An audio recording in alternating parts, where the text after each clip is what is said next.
For more on how cities are responding to this latest surge of COVID-19, we want to check in with the mayor of Fort Lauderdale, Dean Trantalis. Thanks so much for joining us, Mayor. Great. Thank you for having me. Just yesterday, as you know, Florida reported 10,000 new coronavirus cases. Broward County, where Fort Lauderdale is located, accounted for more than 1,000 of those. So what actions are you taking in your city to try and slow the virus?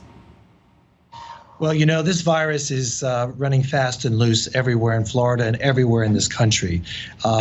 You hear a lot of the experts trying to explain how it's being transmitted. I'm not quite sure we've really got a grasp of how this disease is really jumping from person to person. Here in Fort Lauderdale, we realize that the holiday weekend is the time when people do rush to the beaches. So we were compelled to close the beach, at least the sand portion, to avoid the crowds that would otherwise gather. We allowed certain restaurants to remain open, but we've also made a different decision with regard to fireworks. Usually when we have fireworks, people congregate in the area. So we decided to shoot fireworks from 4 different locations throughout the city. So you never have to leave your front porch and everybody can still enjoy the holiday. So these are different times. We're trying to adapt, still trying to make people feel good about themselves. And 4th of July weekend, as you said, it's of course a popular time for Floridians and tourists to visit the beaches. And you and other leaders in Miami and Palm Beach have shut down the beaches through Tuesday. Is it likely that that closure will extend even longer? And curious also, why would you decide to shut down the beaches but leave restaurants and businesses open? Because the reason why we leave restaurants open is because the restaurants here, they get it. They have been complying with the distance requirements, with the staff are wearing gloves and face masks, all the protocols that are being required by the CDC when it comes to those places of business. Everyone is complying. I went to lunch today at one of our local restaurants, and everyone was completely covered in some sort of coverage that made me feel safe and comfortable knowing that I was in a safe environment.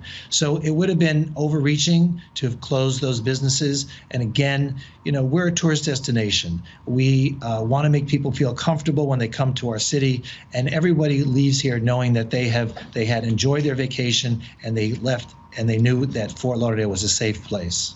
And you've been accompanying officers on social distancing enforcement sweeps at businesses downtown and on the beach. Are you seeing a lot of non-compliance? And also, what consequences do establishments and people face if they break the rules?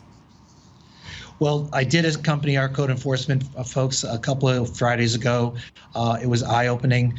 We did have to fine several restaurants. But let me tell you, most of them did comply, and they are now all in compliance. And in fact, there was one very, very popular restaurant here when the manager saw the TV cameras and all the staff, you know, milling around the restaurant, wondering what was going to happen. In the end, he was found to be fully compliant. He came up to me and thanked me, and I said, we thank you. We thank you for making this restaurant safe for people to come to, and that's what we want to hear. We want to hear more of that. So we're moving forward. Compliance here is there's zero tolerance in our city for anyone not complying, and people are facing up to $15,000 in fines and closure if they don't comply. When Governor DeSantis was with the vice president in Tampa Bay yesterday, he was asked about the spike in cases in Florida, and his response was to blame the media for covering the protests instead of coronavirus. If you could give the governor a grade for his performance during the outbreak, what would it be? And do you think that the state perhaps reopened too early and that may be a reason in part for the spike? You know, I'm not going to second guess the intentions of the governor, but I will say this, that South Florida did not go into phase 2. South Florida remained in phase 1, and yet we still have huge outbreaks. Where is that coming from? How is that happening? We're told that the hot, humid weather is going to dampen the spread of the virus. Well, let me tell you, it's hot and humid here now, and the virus is back with a vengeance. So we're still struggling. We're still interested in knowing, you know, the path of this disease, how the virus is transmitted from person to person. We're following all the CDC protocols. The rest of the state has now flipped back to phase 1. Bars are closed. Lots of businesses that would otherwise be open under phase 2 have now been shut. So we're tracking this. We're watching the national scene. It's not good that some of our leaders throughout the country are conducting themselves in improper ways by having rallies and things where people are not wearing masks and social distancing. Those images are menacing to the rest of us who are trying to do the right thing. So we're locally, hopefully will be able to arrest the spread of this disease. What do you say to tourists, people from out of state who are hoping that they can hold on to their trip to Florida, specifically to Fort Lauderdale, but want to be safe and, as you say, do the right thing? I think they can feel comfortable. Come on down. We're safe. We're trying to make sure that people do not in any way contract this disease. We're doing pretty good in certain parts of the area, especially on our beach area. And we have a very comfortable, safe environment. That should not be a deterrent to anyone wishing to come visit any time of year.